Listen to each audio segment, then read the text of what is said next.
വിവാഹവും വിവാഹമോചനവുമായി ബന്ധപ്പെട്ട ശരീഅത്ത് നിയമങ്ങൾ എന്നും വിവാദ കേന്ദ്രങ്ങളാണ്. ഇത് സംബന്ധിച്ച സുപ്രധാനമായ വിധി കഴിഞ്ഞ ആഴ്ച തൃശൂർ കുടുംബക്കോടതിയിൽ നിന്നുണ്ടായി. രണ്ടാമതൊരു വിവാഹം കഴിക്കണമെങ്കിൽ ആദ്യ ഭാര്യയുടെ സമ്മതം വേണം എന്നതാണ് കുടുംബക്കോടതി വിധിയുടെ അന്തസത്ത. ഈ വിധിക്കെതിരെ മുസ്ലിം മതവിഭാഗത്തിലെ പല സംഘടനകളും രംഗത്തെത്തിയിട്ടുണ്ട്. ഓരോ ജീവിത സന്ദർഭത്തിലും ഒരു മുസ്ലിം പെരുമാറേണ്ടതെങ്ങനെയെന്ന് ശരീഅത്ത് നിയമത്തിൽ സവിസ്താരം വിവരിക്കുന്നുവെന്നാണ് യാഥാസ്ഥിതിക വിഭാഗത്തിന്റെ വാദം. എന്നാൽ വിവാഹവും വിവാഹമോചനവും സംബന്ധിച്ച വ്യവസ്ഥകളാണ് രാജ്യത്ത് ഏറ്റവും കൂടുതൽ ചർച്ച ചെയ്യപ്പെട്ടിട്ടുള്ളത്. കാരണം ബ്രിട്ടീഷുകാർ തയ്യാറാക്കിയ ഇന്ത്യൻ ശരീഅത്ത് നിയമത്തിൽ വിവാഹത്തിനും പിന്തുടർച്ചാവകാശത്തിനുമാണ് പ്രാമുഖ്യം. ഇത് സംബന്ധിച്ച ചർച്ചയെ ആളിക്കത്തിക്കുന്നതാണ് തൃശൂർ കുടുംബക്കോടതി കഴിഞ്ഞയാഴ്ച പുറത്തിറക്കിയ വിധി. ദമ്പതികളായിരുന്ന സയ്യിദ് അലിയും സലീനയും തമ്മിലെ കേസിന്റെ നാൾവഴി ഇങ്ങനെയാണ്. സലീനയുടെ പ്രസവത്തിന് ശേഷം ഗാർഹിക പ്രശ്നങ്ങളെ തുടർന്ന് വേർപിരിഞ്ഞു. ഇതിന്റെ കേസ് നിലനിൽക്കെ തന്നെ സയ്യിദ് മറ്റൊരു വിവാഹം കഴിച്ചു. ഞങ്ങൾ തമ്മിൽ വേറെ പ്രശ്നങ്ങളൊന്നുമില്ല. പിന്നെ എന്തല്ല ഉമ്മയുടെ അസുഖം മൂർച്ഛിത അടിസ്ഥാനത്തിലാണ് ഞാൻ വേറൊരു വിവാഹം കഴിച്ചത്. വിവാഹം കഴിക്കുന്നതിന് മുമ്പ് തന്നെ ബഹുമാനപ്പെട്ട തൃശ്ശൂർ ഫാമിലി കോടതിയെ സമീപിച്ചിരുന്നു. കോടതിയോട് ഉമ്മയുടെ അസുഖവും മൂർച്ഛിത വിവരമൊക്കെ ഞാൻ അറിയിച്ചിട്ടുണ്ട്. പക്ഷെ എന്നിട്ടും തക്കതായ ഒരു അനുകൂല വിധി വരാതെ വന്നപ്പോൾ ഉമ്മയെ സംരക്ഷിക്കാൻ ആരും തന്നെ ഇല്ലാത്തൊരു സാഹചര്യത്തിൽ ഞാനൊരു മൂന്നര വർഷക്കാലം ഏകദേശം അവളെ തന്നെ കിട്ടണം എന്നുള്ളൊരു ആഗ്രഹം കൊണ്ട് വിവാഹം കഴിക്കാൻ നിന്നു. പക്ഷെ വീട്ടിലെ നിർബന്ധം, ഉമ്മയെ സംരക്ഷിക്കാൻ ആരും ഇല്ല എന്നൊരു നിർബന്ധ ബുദ്ധി വന്നപ്പോൾ ഞാൻ വേറെ വിവാഹം കഴിച്ചു. എന്നാൽ ഭർത്തൃ വീട്ടിലെ പീഡനവും അവഗണനയുമാണ് താൻ അകലാൻ കാരണമെന്ന് സെലീന പറയുന്നു. ഇത് സംബന്ധിച്ച കേസിൽ തൃശൂർ കുടുംബക്കോടതി സെലീനയ്ക്ക് വിവാഹമോചനം അനുവദിച്ചു. ഇയാള് ഓരോ പ്രശ്നങ്ങളൊക്കെ നോക്കി, പക്ഷെ അത് നടന്നില്ല. അങ്ങനെ ആയിട്ട് നോക്കുമ്പോ പിന്നെ ഇയാള് വേറെ കേസ് നടന്നുകൊണ്ടിരിക്കുന്ന സമയത്ത്, തൃശൂർ കോടതി നടന്നുകൊണ്ടിരിക്കുന്ന സമയത്ത് ഇയാള് വേറെ വിവാഹം കഴിച്ചു. അതറിഞ്ഞപ്പോ പിന്നെ ഡിവോഴ്സ് മതി.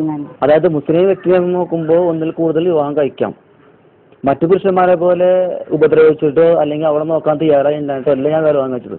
ഉമ്മയുടെ അവസ്ഥ മുറിച്ചപ്പോൾ ഉമ്മയെ സംരക്ഷിക്കാനും ഒരാളില്ലാത്ത അവസ്ഥ വന്നപ്പോൾ ഞാൻ രണ്ടാമത് വിവാഹം കഴിച്ചു.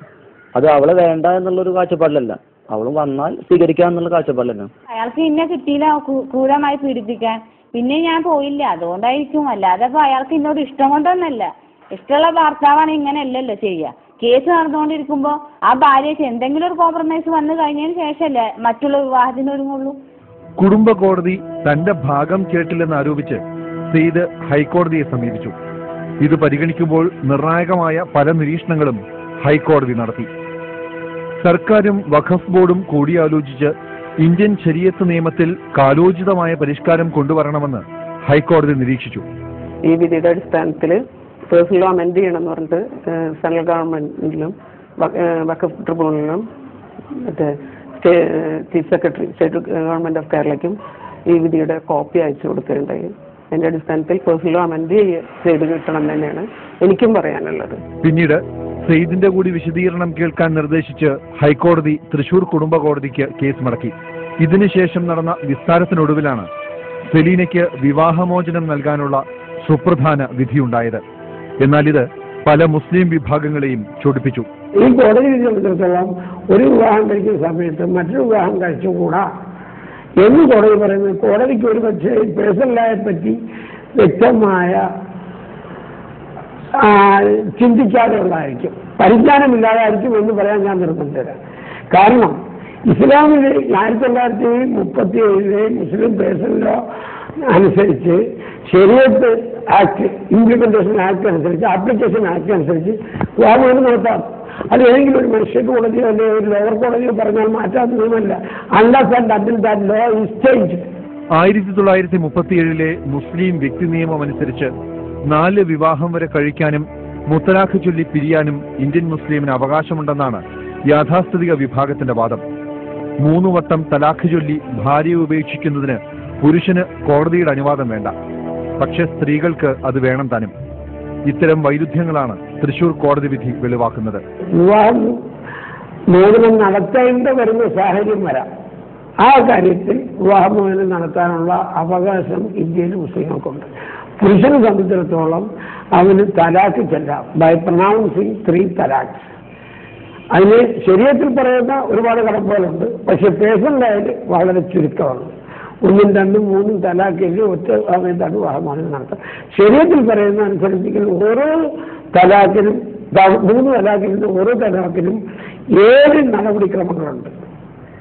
ആ 7 നടപടിക്രമങ്ങൾ പൂർത്തീകരിച്ചാൽ മാത്രമേ തലാഖിയല്ല. അങ്ങനെ തലാഖിയില്ല പിന്നെ അവരുമായിട്ട് യോജിച്ച് ജീവിക്കാനും സാധ്യമല്ല. ഷബാനു കേസിനെ തുടർന്ന് ശരീഅത്ത് വിവാദം രാജ്യത്തെ ഇളക്കിമറിച്ചിരുന്നു. ഷബാനുവിന് ജീവനാംശം നൽകണമെന്ന് സുപ്രീം കോടതി വിധിച്ചുവെങ്കിലും അത് മറികടക്കാൻ അന്നത്തെ രാജീവ് ഗാന്ധി സർക്കാർ നിയമനിർമ്മാണം നടത്തുകയായിരുന്നു. യാഥാസ്ഥിതിക മുസ്ലിം വിഭാഗങ്ങളെ പ്രീണിപ്പിക്കാനായിരുന്നു ഇതെന്ന് വിമർശനമുയർന്നു. കാരണം സ്ത്രീകളെ വിവാഹം കഴിക്കുകയും പലരെയും വലിച്ചെറിയുകയും ചെയ്ത സംഭവങ്ങൾ നിരവധി റിപ്പോർട്ട് ചെയ്യപ്പെട്ടു. മുസ്ലിം സ്ത്രീകൾ വളരെയേറെ ദുരിതം അനുഭവിക്കാറുണ്ട്. ഭർത്താക്കന്മാർ 2ാം വിവാഹം 3ാം വിവാഹം ഇസ്ലാമിൽ പറഞ്ഞിരിക്കുന്നത്, ഇസ്ലാമിൽ പറഞ്ഞിരിക്കുന്നത് 2 വിവാഹം 3ാം വിവാഹം കഴിക്കാൻ വേറെ പ്രത്യേകിച്ച് സമ്മതമോ കാര്യങ്ങളോ ഒന്നുമില്ലാതെ വളരെ ലാവിഷായിട്ട് ഒരു കല്യാണം കഴിച്ചുകൊണ്ടിരിക്കുന്നു. അപ്പം അതുകൊണ്ട് ആദ്യ ഭാര്യയെ അതുപോലെ തന്നെ ശ്രദ്ധിക്കുന്നില്ല, അവരെ കുട്ടികളെ മെയിൻറ്റെയിൻ ചെയ്യുന്നില്ല. ഇതൊന്നും ഒരു വിവാഹമോചനത്തിന് ഒരു കാരണമായിട്ട് ഇതുവരെ കണ്ടിരുന്നില്ല. പക്ഷേ ബഹുമാനപ്പെട്ട ഹൈക്കോടതിയുടെ തീരുമാനപ്രകാരം വിധിയിൽ വിധി കൊണ്ട് വളരെയേറെ ഗുണം ചെയ്യും. പ്രാചീന ഗോത്ര വ്യവസ്ഥയിലാണ് ശരീഅത്ത് നിയമം രൂപീകരിക്കപ്പെട്ടത്.